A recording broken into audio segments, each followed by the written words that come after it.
Well, ladies and gentlemen, while we still can, let's get into some censorship news, because that's always a lovely topic to discuss, especially with more and more of these credences demanding that we strict down people's civil rights of free speech, and how it's such a problematic situation for them to control democracy.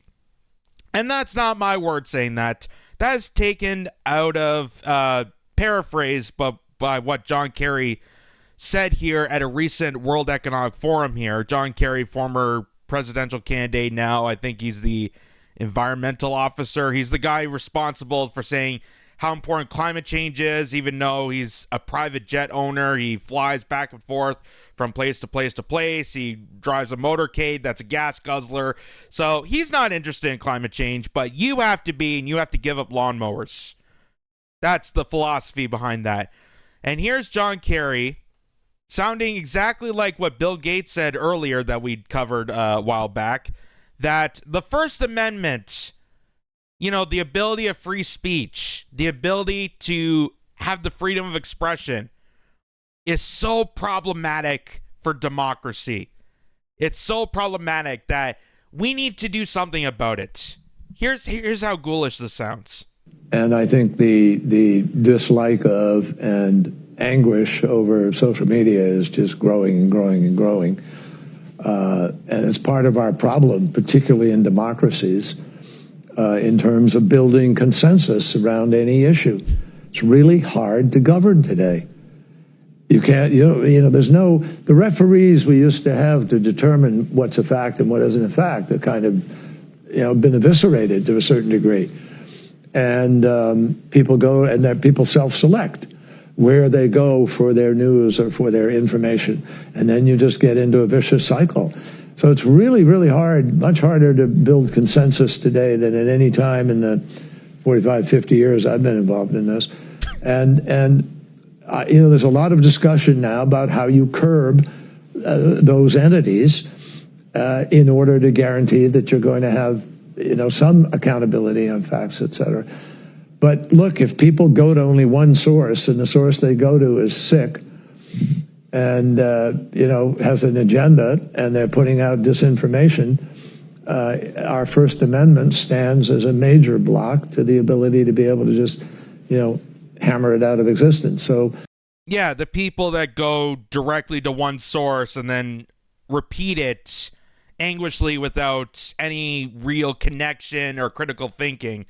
Like people that watch CNN or MSNBC. Oh, no, he's not referring to those people. He's referring to, people on the internet that have access to other means of information so that they can back their argument and then make a calculated decision based on those arguments. That is how you grow as a person. This is what I've been saying the whole time when it comes to censorship, when it comes to free speech, and why I'm such an advocate for it. I'm an advocate across the board that I will defend people's right of free speech, even if I absolutely are disgusted by them. Because why is their speech limited more so than my speech? Why are we cookie cuttering a principle amendment that goes across everybody? Same with the Charters and Rights and Freedoms. That's for every single Canadian here. That's not cookie cuttering and saying that, oh, well, it's a privilege for some, but you can't have speech. You can't have this. And what sounds like Jon Kerry is saying, as ghoulish as it sounds, and not just because he looks like the butler from the Addams Family, I'm blanking on the name of it, Lurch. Just remember the name, Lurch. He does look like the butler, Mr. Addams. And as ghoulish as it sounds, to me, it sounds like he wants to have a general conformity of people to self-sacrifice that right of free speech so that they can govern, so that they can take control of the means of information, because they're losing that battle. And that's why they're doing this. That's why they're doubling down the censorship, is because they're losing the battle. They're losing control of the narrative. And when you lose control of the narrative, you lose control of the culture. You lose control of the people. And then people rise up against it. They find out who exactly are the ghouls that are lying to them, like Jon Kerry, like other people in the government that have viciously lied to you and brought you disinformation, brought you malice, misinformation. And these are the people that can't even define what a woman is. And here they are on their moral pedestal lecturing you about how they need to take control and figure out what facts are. That's what makes this so laughable. These are the people that cannot define what a woman is, not have a single statement for that, but yet want to seize control of all the information because we don't have a gatekeeper. We don't have someone that can directly tell you what a fact is and what isn't a fact. And a lot of that has to do, and I would argue, is the internet, the rise of communication around the globe. As we're witnessing things in real time, we can now determine what's actually happening in real time. For example, anytime that a news network here in North America, whether you're watching NBC or CBS or CBC here in Canada, and they're showing you the coverage of how gruesome a war is, well, guess what? People can go on their phones, they can look up social media posts from people in that war-torn country, and they can find out the truth of what's actually happening on the grounds. They don't need a referee of mainstream media to peddle their own agenda towards you. And that is why people are sick and tired of the mainstream media. They're sick and tired of it because they've been exposed to real groundbreaking information that they were obviously hiding from you. You want to talk about being a gatekeeper for facts and misinformation, disinformation. Why did you ignore people when they were trying to figure out the facts for the vaccine, medical information, so that they can determine whether it was safe and effective or not? But for YouTube, I could say it's safe and effective. Trust me, my heart is just swelling with pride for the vaccine. If you're on number 10. But anyway, let's continue on with this. What we need is to win the ground, win the right to govern by hopefully having winning enough votes that you're free to be able to implement change. Now, obviously, there are some people in our country who are prepared to implement change in other ways. And so that's you're really questioning dangerous. really if democracy can survive unregulated social media. I think democracies are... So then the other henchman of the WEF says, well, can democracy survive if we don't have censorship? That's kind of the stupidest argument. That's really the stupidest argument. Oh, I apologize. I didn't do full screen when I played the video. Because, again, so you're saying that we never had democracy at any point in time until oligarchs across the globe start to dictate information. I would argue that you lose democracy the more you censor, because democracy requires everybody's voice, everybody's opinion. It's a collective group of individuals and their ideas and their opinions gathering together to discuss in a civil matter on what they could decide for. And when you have censorship, you don't have democracy. So this idea that we need to silence more people to preserve democracy is an absolute joke. It's an absolute joke. Because without freedom of speech, people don't have the right to decide for themselves. People don't have the right to democratically elect, because you put that towards the oligarch. People like Jon Kerry, who is a huge spreader of disinformation or misinformation. Notice how they don't ever define those. They want to tell you that we're stopping disinformation or misinformation, but they don't tell you the difference between one or the other. And that's just a fear tactic, and that's what they're doing here. They're trying to scare you into saying that you have to give up more of your rights as an individual, all the rights that were part of the Constitution, part of the Bill of Rights, that your forefathers and mothers and daughters and sons have fought endlessly to preserve. That principal right as a citizen. They want you to give up that right more because your democracy might go away. This is them threatening the free speech. This is them threatening individual nations and their sovereignty. Because God forbid we don't have a gatekeeper to decide information and what's misinformation. Yeah, you know who is the gatekeeper? Us. Us individually. Critical thinking. Common sense. When they told people not to read more, that's when people should have read more. Because the more you read, the more you look into things, the more information you get, and you collect all that information, you compare it to other sources of data, then you can make a clear, conscious decision based on that information. Human beings have done that for civilizations all throughout history. And just like I said to AOC, just like I've said to Bill Gates, just like I'm going to say now, I'm going to reiterate this. Name a point in any time in human history that censorship helped humanity. Name any time in human history where oligarchs, whether being the lords and the kings back in medieval days, the Dark Ages, or today, helped society flourish. They will never answer that because they know it's a lie. They know that the only reason they are demanding censorship, not to do with safety, it's because they want to gain control.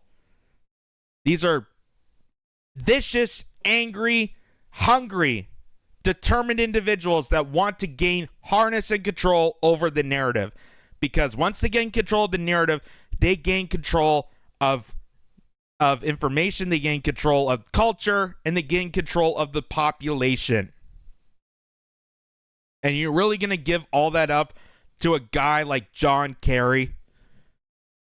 Are you going to really give up and determine him to determine what you can say or what you can't say and find out what information is acceptable by Jon Kerry? Here's even Hillary Clinton, again, this is part of the Clinton initiative. Let me full screen this. This is her saying that part of the Clinton Global Initiative. She says the press needs a consistent narrative about the danger that Trump poses. And, well, let's play the video here. The press needs a consistent narrative. I mean, the press that's not supporting Trump blatantly, very persistently, the press that's trying to be the press, be objective, be, reporting the facts. The press needs a consistent narrative about the danger that Trump poses. Yeah, they're trying to point out facts and stuff like that, but we need to harness control so that they consistently, my apologies, consistently state that Trump is a bad guy, because we need to fearmonger more people. And I said, translation, we control what you say, comply or face consequences. This is what America has become when freedom is under their hands. And then I add the hashtag Rescue the Republic, obviously, with the gathering that happened over the weekend, and we'll show clips of that too. Some very powerful speeches. And this is what it's all about. This is about regaining control of the country and regain control of people away from these corporate oligarchs, these globalist hedge fund owners, these post-industrialist bankers that seize control internationally.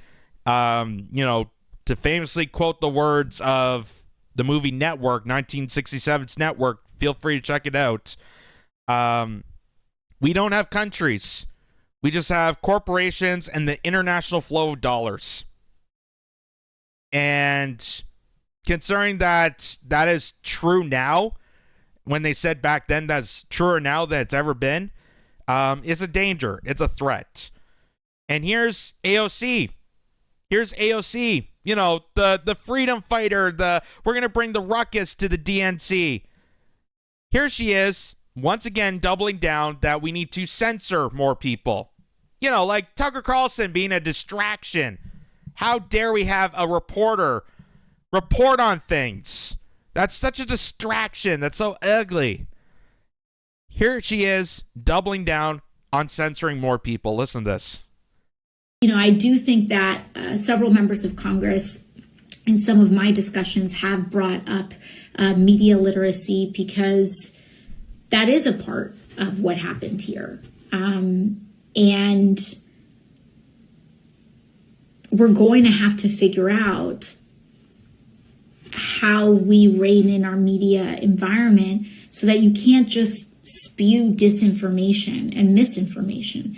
It's one thing to have differing opinions, but it's another thing entirely to just say things that are false. And so that's I love the arguments that they make here. Like, I get that we have different opinions, but we can't have people that are wrong. That's their whole logic behind that. We can't have wrong think. And that's just the stupidest thing ever, because unless people add more of that conversation, how do we know what things are wrong? Again, this is where you add more speech, you add more of the conversation so that people can critically analyze all the information that's given to them. Like, people should be allowed to be wrong. I don't know why that's such a bad thing. I don't know why people can be misinformed and make it sound like it's a outrageous thing, but not misinformed like MSNBC lying to you constantly or CNN lying to you. Because when they get something wrong, they just get, oh, we have to retract that.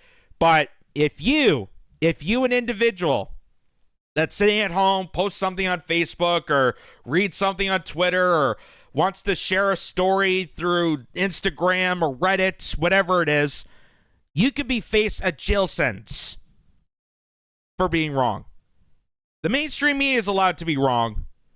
They're allowed to be wrong. They even get paid to be wrong. But if you're wrong, you could face a criminal sentence. And that's what AOC is advocating here. She's advocating that we, oligarchs, including her, need to rein in more people to protect our oligarchy from disinformation, misinformation from the people, even though they're the misinformers, because they want to gain control and power over the narrative. And again, I pose this to AOC as well. Name a point in human history where censorship helps humanity. Because if you look at the Dark Ages, when the last time we had massive censorship across, the plebes and the peasants, they revolted.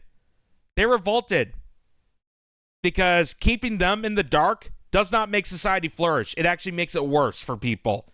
And that's what we're witnessing right now. We're in a modern day dark age period.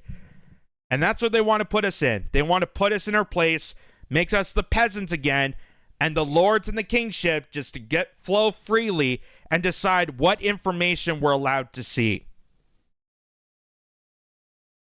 And to Jon Kerry's point, yeah, it is a little bit more difficult. It is not your grandparents' or parents' day when they just, turned on the news and that was it. Because now you have the internet. Now you have podcasters. Now you have people like me. Now you have Jimmy Dore. You have Kim Iverson. You have Do Dissidents. You have so many people to see information, to fact check, to bring you all this detail and sources, stuff you may not see with your own eyes at the start, that are able to provide more context. And they hate that. They hate it so much that they will demand that needs to be silenced. They will demand criminalization. They will demand, people like AOC will call you out and say you're a terrorist for spreading information, for providing context. And this has gone global wide. I know it's a lot worse in places like the UK, and here in Canada, we're experiencing that with a lot of these heinous bills that they're trying to pass. They're already halfway passing C-63, which is going to be absolutely devastating to this country. And it's happening in the United States. It's happening globally because this is a global battle of information. This is the war of information, and they can't allow the peasants, the plebes, the people at the bottom, to be more knowledgeable about the world around them. Because once they understand, then the pitchforks comes out. Then the riots start happening. Then they realize that they've been screwed over for far too long, and they want to keep people complacent. They want them silent, they want them hardworking, and they want them complacent. And that's what people like AOC, Jon Kerry, Hillary Clinton, Kamala Harris, Joe Biden, you name it, even the Republicans, like, you know, you really think that Trump's going to be the savior to bring back free speech? He already demanded that we should criminalize college protesters. He wants to reinstate criminalizing the burning of the flag, which is a constitutional right under First Amendment. You can't criminalize someone because that is an expression of speech. And he wants to recriminalize that. They're already banning books in Republican red states. So, again, vote blue or red, no matter who, both sides are going to screw you in the end. And this is involving us. That's why we got to do it. We, as people, need to revolt against this. Because if you care about being in a free society where you're allowed to think and express your own opinions and ideas for yourself, then this should alarm you. This should disgust you to the point that you need to take action. And that is the big thing away from this.